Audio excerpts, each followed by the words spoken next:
আজকের ভিডিওতে আমি আপনাকে ফ্রি হ্যান্ড রাইটিং এর ফুল প্রসেসটা বুঝিয়ে দিচ্ছি।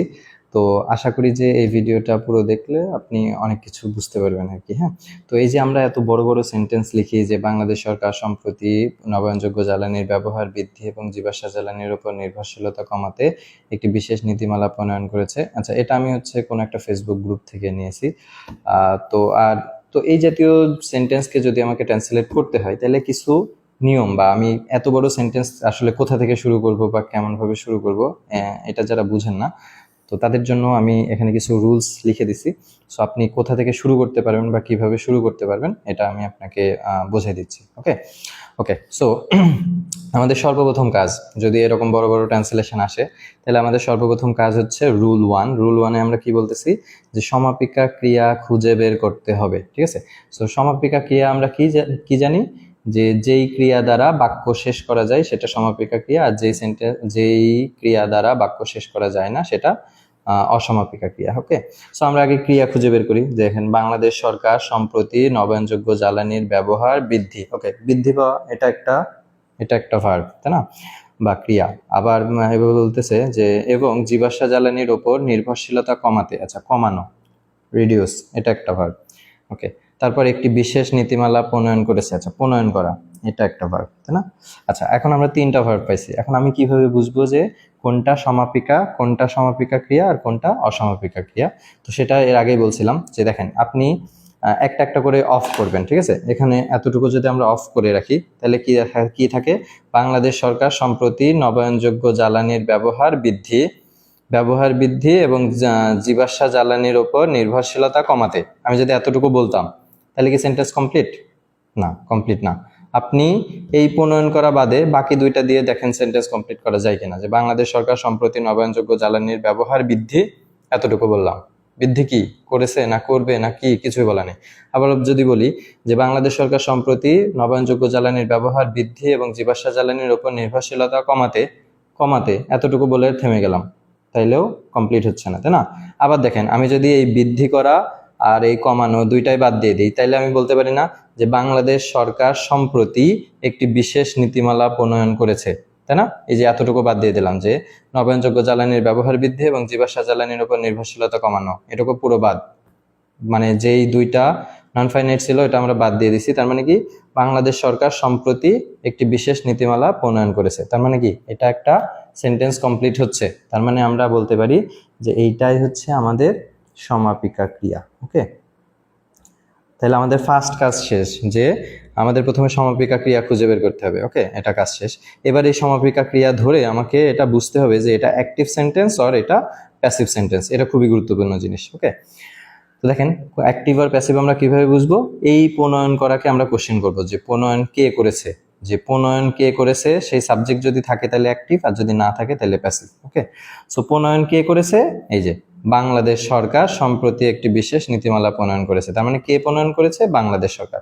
তার মানে বাংলাদেশ সরকার, এখানে সাবজেক্ট আছে, তাই না, এখানে সাবজেক্ট আছে। সো এটা অ্যাক্টিভ সেন্টেন্স।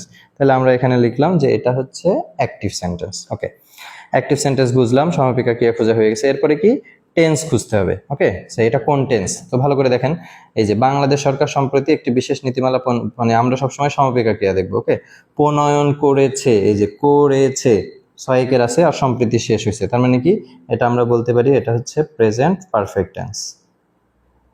প্রেজেন্ট পারফেক্ট, এগুলা হচ্ছে আপনারা একটু ভালো করে শিখবেন। হ্যাঁ, যে বাংলা ক্রিয়া শেষে কি থাকলে কন্টেন্স হয় এগুলো। হ্যাঁ, সো সেন আছে আর এটা সম্প্রতি শেষ হয়েছে, এরকম।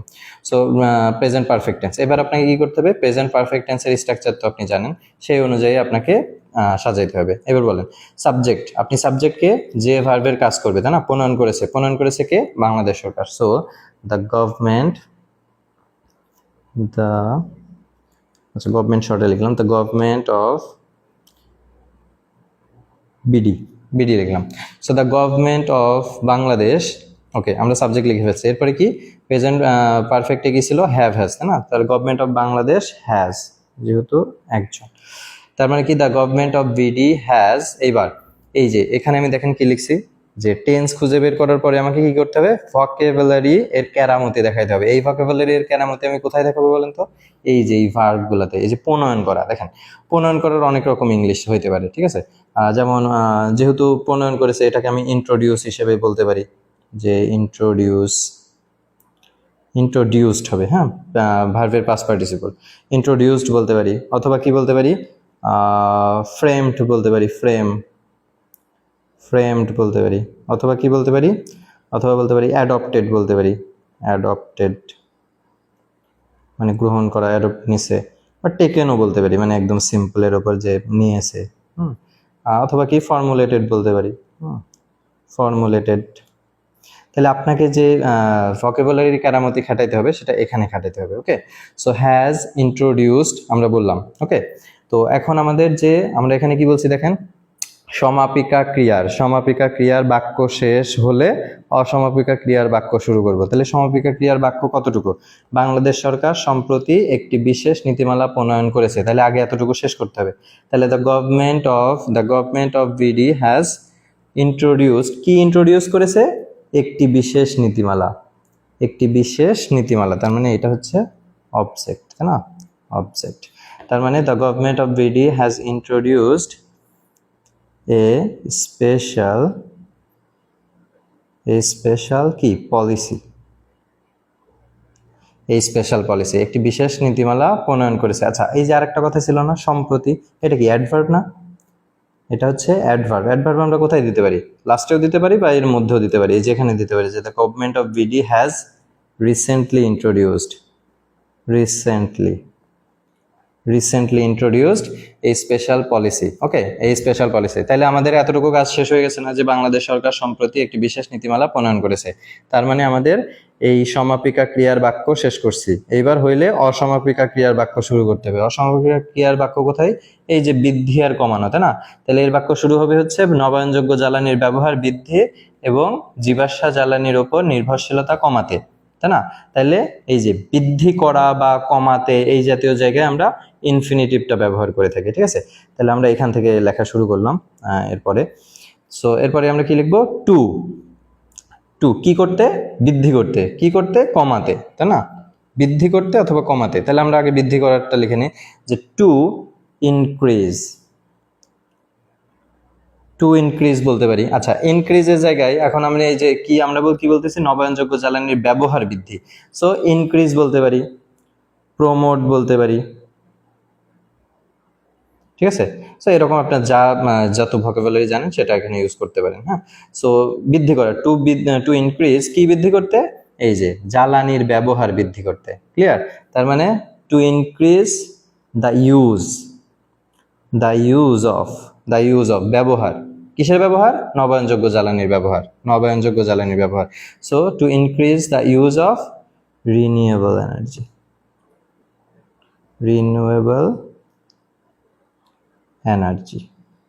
ওকে, রিনিউয়েবল এনার্জি শেষ। এইবার দেখেন, নবায়নযোগ্য জ্বালানির ব্যবহার বৃদ্ধি, এতটুকু হয়েছে। এবং আরো একটা আছে না, এবং এবং জীবাশ্ম জ্বালানির ওপর নির্ভরশীলতা কমাতে। দেখেন, এখনো আমি এখানে কমাতে টু রিডিউস ইউজ করতে পারি। ভালো করে দেখেন, টু রিডিউস ইউজ করতে পারি, টু রিডিউস বা টু লেসেন মানেও কমানো, ঠিক আছে? আপনার যা খুশি তাই দিবেন। সো টু রিডিউস বা টু লেসেন। এখন ভালো করে দেখেন যে এটা তো অ্যান্ড, তাই না? এই অ্যান্ডের আগে আমরা একটা ইনফিনিটিভ শুরু করছিলাম, যে টু ইনক্রিজ। তার মানে কি এখানেও অ্যান্ড যুক্ত এই টুটা যদি আবার দিই, তাহলে কি এটা রিডান্ডেন্সি হয়ে যায়। আর এটাকে আমরা প্যারালিজমের নিয়ম বলি, যে অ্যান্ড যুক্ত সেন্টেন্সের আগে একবার যদি টু দেওয়া হয়, তাহলে পরের বার আর এই টু দেওয়ার দরকার নাই, ঠিক আছে? পরের বারে টু দেওয়ার দরকার নাই। কেন? কারণ আমরা ধরেই নিচ্ছি যে এর আগেও টু আছে। এই টুটা সম্মিলিত, যে to increase the use of renewable energy and to reduce, এই টুটা এখানেও আছে, ঠিক আছে? সো আলাদা করে টু দেওয়ার দরকার নাই। তাহলে রিডিউস কি কমাতে? নির্ভরশীলতা কমাতে। So to reduce the dependency, তাই না? ডিপেন্ডেন্সি নির্ভরশীলতা কমাতে, টু ডিপেন্ডেন্সি অন কার উপরে? জীবাশ্ম জ্বালানির উপরে। Reduce the dependency on fossil fuels. তাইলে এই হইল, শেষ হয়ে গেল। ক্লিয়ার? তাহলে আমাদের সেন্টেন্সটা কি ছিল? যে বাংলাদেশ সরকার সম্প্রতি নবায়নযোগ্য জ্বালানির ব্যবহার বৃদ্ধি এবং জীবাশ্ম জ্বালানির উপর নির্ভরশীলতা কমাতে একটি বিশেষ নীতিমালা প্রণয়ন করেছে। তাহলে আমরা কতগুলো কাজ করলাম?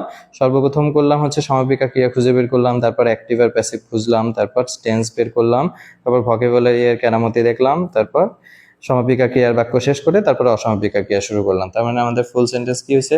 The government of Bangladesh has recently introduced a special policy to increase the use of renewable energy and reduce the dependency on fossil fuels.